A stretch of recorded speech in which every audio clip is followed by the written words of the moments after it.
నమస్కారం NSTV news కి స్వాగతం। నా పేరు సంధ్య। ముందుగా వార్తల్లోని ముఖ్యాంశాలు। కామారెడ్డి జిల్లా పిట్లం మండల కేంద్రంలోని శివాజీ చౌరస్తా వద్ద జాతీయ బీసీ సంక్షేమ సంఘం ఆధ్వర్యంలో కొండా లక్ష్మణ్ బాపూజీ 11వ జయంతి వేడుకలు ఘనంగా నిర్వహించారు।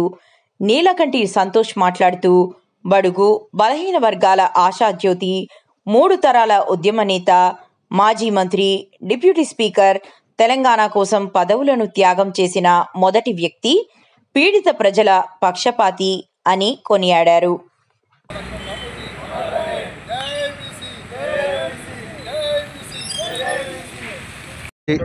110వ జయంతి వేడుకలు జాతీయ బీసీ సంక్షేమ సంఘం పిట్లం శాఖ ఆధ్వర్యంలో నిర్వహించడం జరిగింది।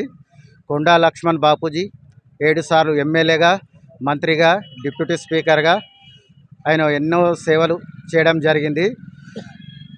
కొండా లక్ష్మణ్ బాపూజీ బడుగు బలహీన వర్గాల ఆశాజ్యోతి, 3 తరాల ఉద్యమ నేత, 96వ వయసులో కూడా తెలంగాణ కోసం ఎంతో పోరాడడం జరిగింది। ఆ మహనీయునికి మనము ఘనంగా నివాళులు అర్పిద్దామని జాతీయ బీసీ సంక్షేమ సంఘం పిట్లం శాఖ తరపున కోరడం అయినది।